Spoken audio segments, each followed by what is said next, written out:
Okay, welcome to ProFrame 2015 training videos. In this video, we're going to take a look at order entry. We're going to create a new work order in this video. So let's get started. From the main menu screen, I'm going to select Create Edit Orders. I'm going to select Add New Order. The program is going to allow me to locate the customer. Now, I don't have a lot of customers here, but normally you would have many. So just start typing their name, and it'll start narrowing down to the customer you're looking for. This is the guy that I want to create on, so I'm going to double click him. It pulls in his ship to addresses, which in this case is just one, but there could be multiple ship to locations that I can choose from for this particular order.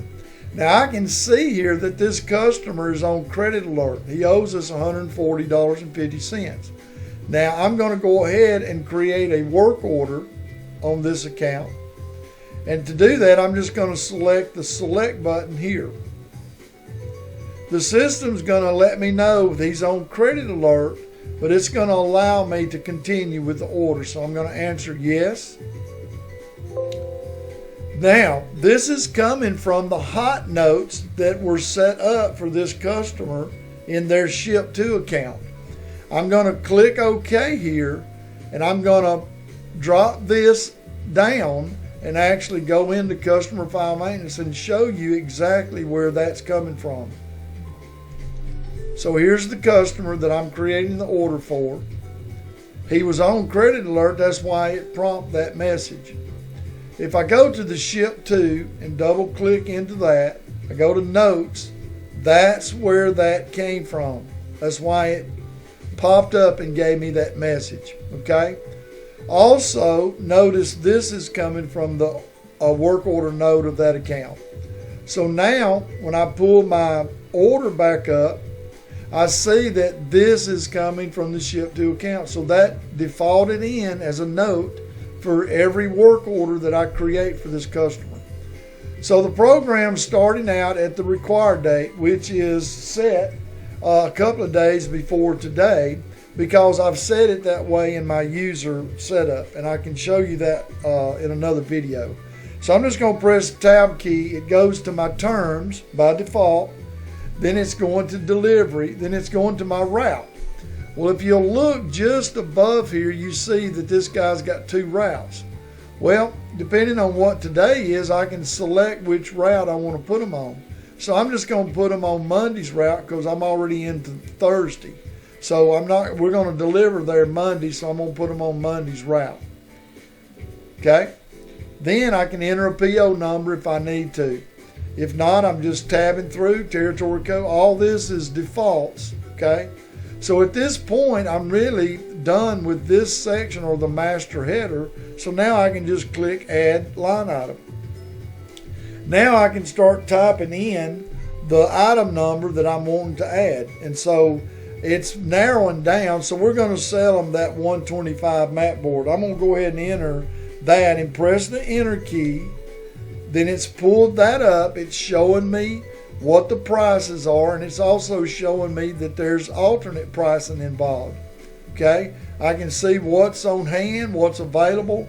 So all I have to do is just press the Enter key once more, and then I've selected that item. Okay, now the program has stopped in this section because there's an alternate option available.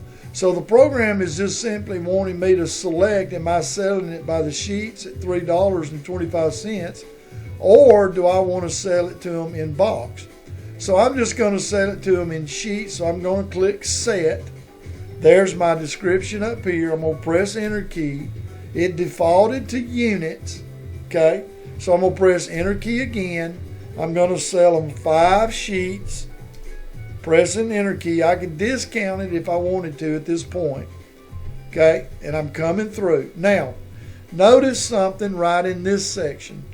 I've got my discounting is level 1 is $2.99, which is basically the original price. Well, actually, the original price is $3.25. But if they buy 5 or more, they can get it for $2.99, but they didn't buy 25 or more, so they're paying regular price for it. Okay?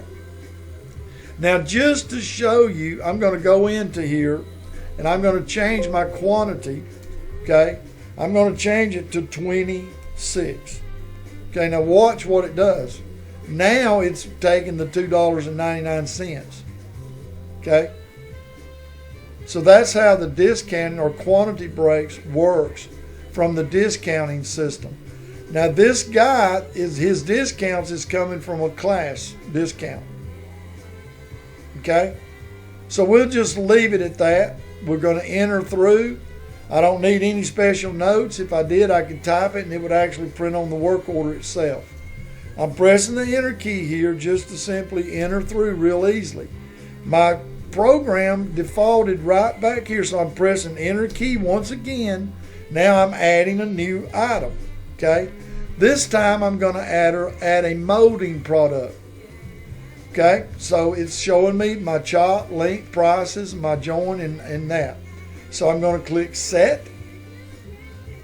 Now I'm going to press enter. Now it defaulted to chop because it's a molding product. I could change it to length or join or box price or split box. Okay? Now I'm going to leave it at chop.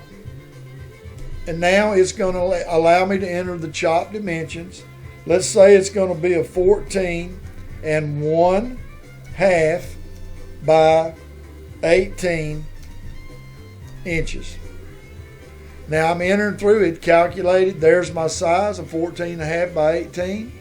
It's already knows what the chop is. It's 7 feet per chop.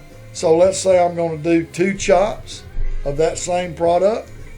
So now you can see that it's coming across at $2.10 a foot for chops. Okay? And I'm entering through. So now my usage per chop is 7, but because my actual usage is going to be 14.3 foot. Okay? And if there's a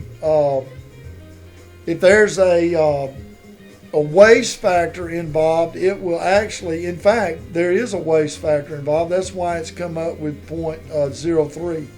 So that has worked in because of a waste factor for this product. Okay? Let me see. I'm just looking to see if I've got that somewhere on my screen. I know it's not listed anywhere, but that 0.3% is coming from a waste factor.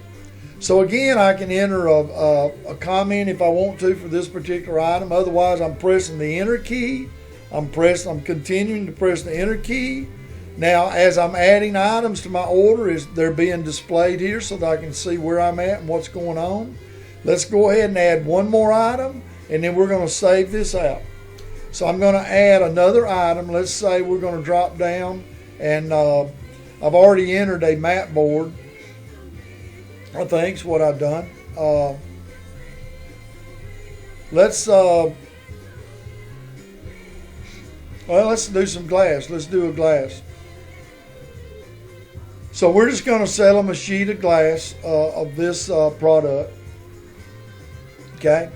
Now again, it's priced with an alternate pricing, but I'm going to select standard.